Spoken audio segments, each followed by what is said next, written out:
My name is John Dodson. I'm an urban farmer in Richmond, Virginia, and I'm for the soil because without healthy soil, there's no healthy food. With no healthy food, there's no healthy life. And a belated Happy New Year, everyone. I'm Jeff Ishee, your host of For the Soil, a Conversation. We want to thank you for tuning into this episode as we kick off a brand new year in 2024.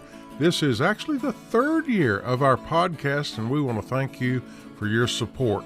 By the way, if you need to listen to a previous episode, you can do that at the website forthesoil.org, and at the menu bar right there on the top, just click on podcast and you'll have a lot to choose from.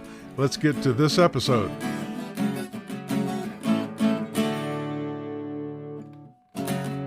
Welcome again to For the Soil, a Conversation. I'm Jeff Ishee, and joining us in just a moment, our co-host, Dr. Eric Bendfeldt with Virginia Cooperative Extension Community Viability, and Mary Sketch Bryant with the Virginia Soil Health Coalition. Dr. Bendfeldt, would you do the honors of introducing our returning guest this week? Yes, Jeff, we're pleased again to have Dr. Stuart Grandy with us from the University of New Hampshire. And Dr. Grandy specializes in natural resources and the environment, and specifically with soil science. So thank you again for being here. And Dr. Grandy, you had mentioned about how you were inspired by your interactions with farmers, and if you could speak to just the importance of the power of observation when we think about soil health systems. Sure, and it's great to be here once again. One of the observations that I've heard from many growers is that they are not applying the recommended rates of nitrogen, for example, but they're also maintaining or even building soil organic matter. And this was an observation that I heard many, many times from many different growers of different types, growers producing different kinds of crops and working at different scales and in different countries. I repeatedly heard this observation, and that led me to want to understand what might be underlying those dynamics. And we haven't fully solved that yet. But again, it was an observation that I'd heard so many times from so many different farmers in different places around the world that I began to wonder if they might be managing their nutrient cycles and their carbon cycles in ways that's enabling more efficient use of nutrients and also accumulation of soil organic matter. I'm so glad you used that phrase, the power of observation. It immediately reminded me of a time in my childhood when my father and I used to love to garden in our backyard. And I remember specifically, there was one day that he had a brand new tool. It was a cultivator, maybe a new hoe, some kind of new gadget in the garden. And I said, Dad, what is the most important tool for you in the garden? And he thought for a moment, and he turned around and he pointed at the lawn chair. Yeah, the lawn chair. And he said, Jeff, the power of observation is critical to successful gardening. You need to just sit back, sit down, and observe what's going on in your garden, and you'll learn more about everything concerning your garden. And I wanted to ask you from that perspective, what is, and we'll stick with the topic of backyard gardening, what is the most important thing that a novice gardener should know about soil health and the power of observation?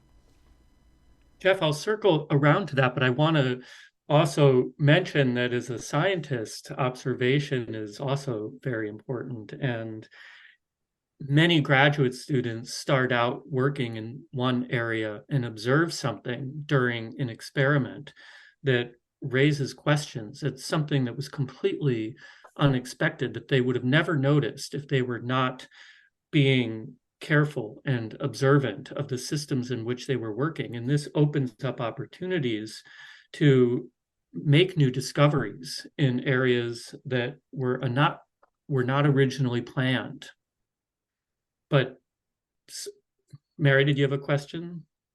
No. Well, yeah, I'd be interested in Jeff's and, what that means for your backyard gardeners versus, say, your large row crop producers. I think backyard gardeners are facing some of the same issues that larger producers face with regards to water and nutrients and pest cycles. And they have opportunities to engineer the systems in a way sometimes that larger producers cannot. They can make raised beds. They can recycle some of the crop residues in a compost pile and reapply those to the soil. But the basic challenges are quite similar. How do we deliver water during those periods of drought? How do we make sure that there's adequate nutrient supplies in the spring without over applying fertilizers? How do we ensure that there's adequate quality of the physical structure of the soil to enable root growth? As a follow up to that question, you've mentioned about sort of nutrient cycling, specifically nitrogen, and it seems like now carbon cycling is more prominent because of its importance to the availability of nitrogen and phosphorus and other elements. What are you learning as far as nitrogen and carbon cycling and how they're work together? They cycle together, and it is almost impossible to think about one without thinking about the other. And when we talk about building soil organic matter, that is an approach to building both carbon and nitrogen in the soil.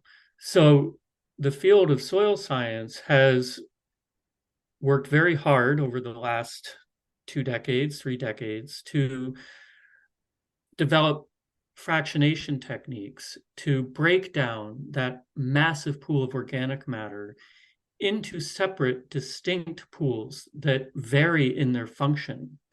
Some may provide more nitrogen. Some may be longer lived and persistent, and those are the ones that we're quite concerned with for mitigating atmospheric increases in carbon dioxide. And so what these fractionation techniques allow us to do is to think about how can I manage my soil for multiple functions, for providing nitrogen, providing phosphorus and other nutrients, for building habitat for microbes, and also sequestering carbon and contributing to drawdown of atmospheric carbon dioxide.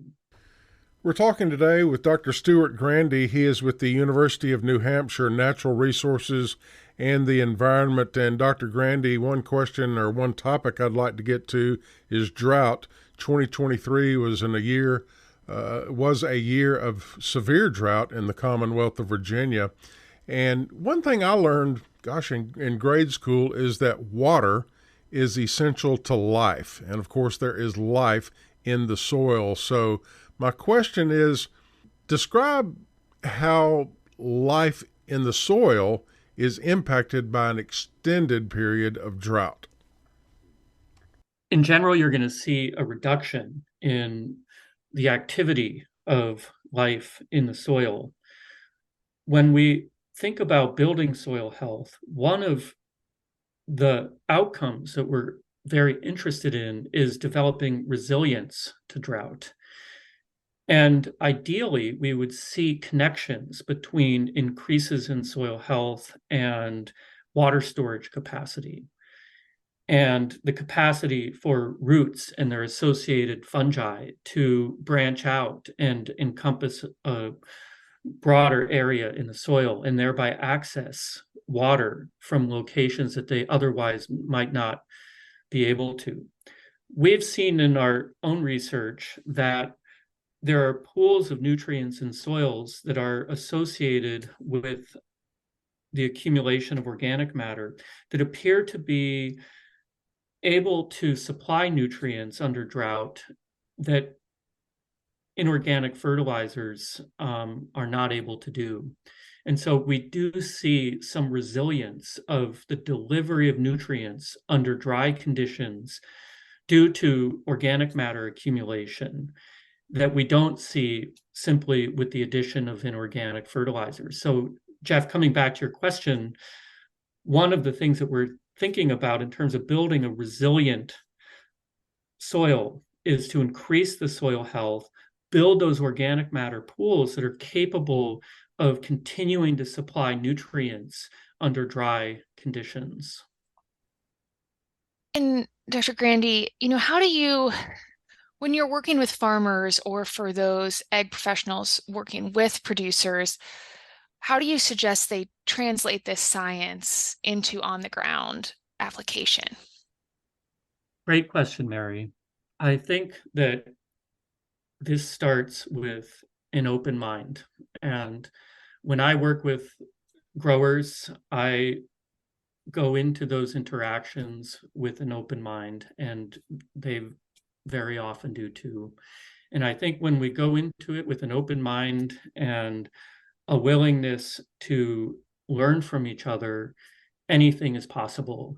I am going to be able to observe things working with soil all day long that they don't have the time and the instrumentation to be able to do. At the same time, they're observing firsthand these interactions between plants and soils and microbes that matter for productivity.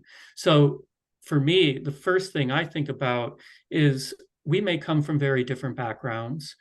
We may have all kinds of differences in how we think about things and see things, but we share this common desire to know more about soils and crops and to be able to produce crops in a way that's sustainable and economical. And so let's join together in a way with an open mind to learn from each other.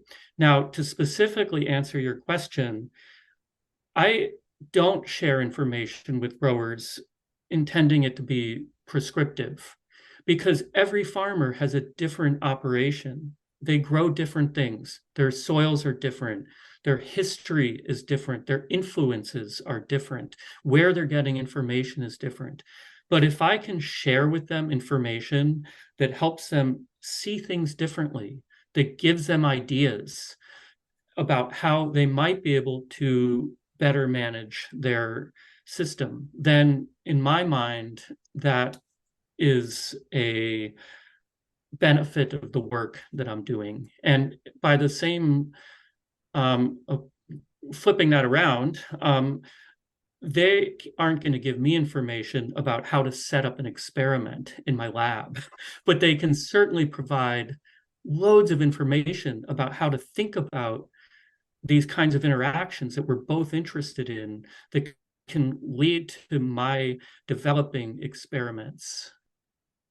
And thank you, Dr. Grandy. In thinking about that, the importance of soil health as place-based, local context, and also based on people's values. And if you would have a recommendation as far as helping farmers to further observe what's happening, what would you recommend as far as maybe an on-farm research process?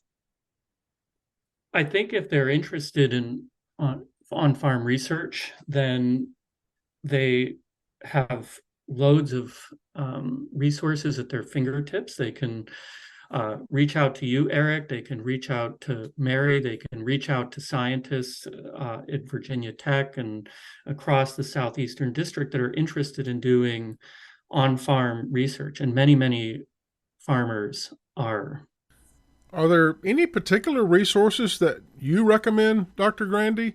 Books or YouTube videos? There's a ton of, literally millions of YouTube videos, and a lot of them are on the topic of soil health. But concerning resources, are there any that you would recommend?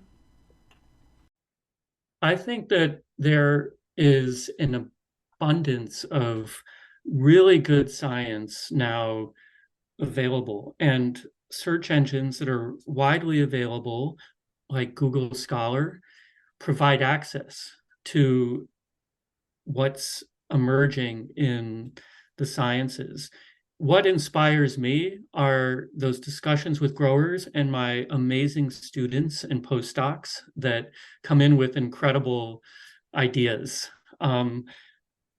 When I was first becoming interested in soils, there was a scientist by the name of Matt Liebman, who was at Iowa State for many years, who really inspired me with his integration of an ecological perspective with an agronomic perspective. And I think that his work is as relevant today as it's ever been.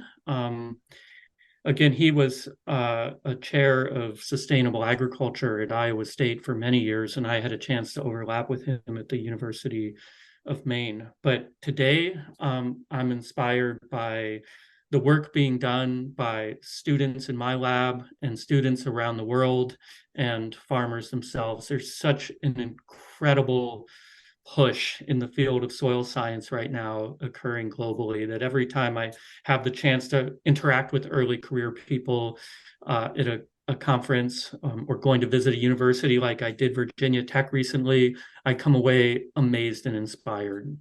Can you repeat the name briefly of the individual in Iowa State? It's Matt Liebman, Liebman. I suspect a lot of people are Googling that name right now. If he was an influence in your life and career, I'm sure he would be an influence in many lives and many careers when it comes to soil health. But unfortunately, our time is up in this episode.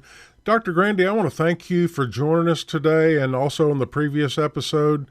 And thank you for what you do with regard to soil health here in our region. Thank you so much for joining us today. Thank you. It was a pleasure. And Dr. Bendfeldt and Mary, we'll catch you in the next one. Yes, thank you so much. For the Soil, a conversation is made possible with funding support from the National Fish and Wildlife Foundation and the Agua Fund. Other partners include the USDA's Natural Resources Conservation Service, Virginia Cooperative Extension, Virginia State University, Virginia Department of Conservation and Recreation, and partners of the Virginia Soil Health Coalition. Views expressed on this podcast are those of each individual guest. To download a copy of this or any other episode, visit the website forthesoil.org.